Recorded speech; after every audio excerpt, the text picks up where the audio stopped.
రాష్ట్ర ప్రభుత్వం ప్రతిష్టాత్మకంగా అమలు చేస్తున్న సంక్షేమ పథకాలను అర్హులందరికీ అందజేస్తామని ఎమ్మెల్యే డాక్టర్ వంశీ నాయక్ అన్నారు.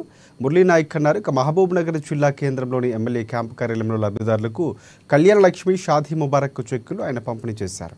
రేషన్ కార్డు ఉన్న ప్రతి మహిళకు త్వరలోనే మహాలక్ష్మి పథకం ద్వారా 2,500 రూపాయలు అందజేస్తామని తెలిపారు.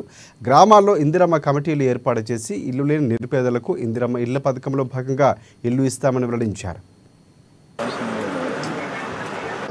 అన్ని అప్పుల కుప్పలు చేసి ఖజానా ఖాళీ చేసిపోయినటువంటి బీఆర్ఎస్ ప్రభుత్వానికి ప్రజలు మంచి గుణపాఠం చెప్పారు.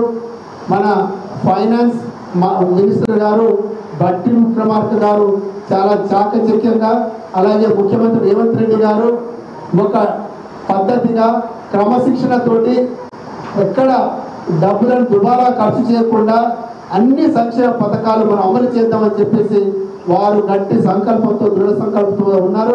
కాబట్టి ఇప్పుడున్నటువంటి కార్యకర్తలు అందరూ అధైర్యపడకండి.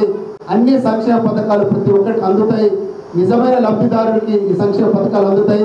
అందులో భాగంగానే కళ్యాణ లక్ష్మి ఈరోజు 10 మందికి అంటే 10 లక్షల రూపాయల కళ్యాణ లక్ష్మి ఇక్కడ మీకు ఇవ్వడం జరుగుతూ ఉంది.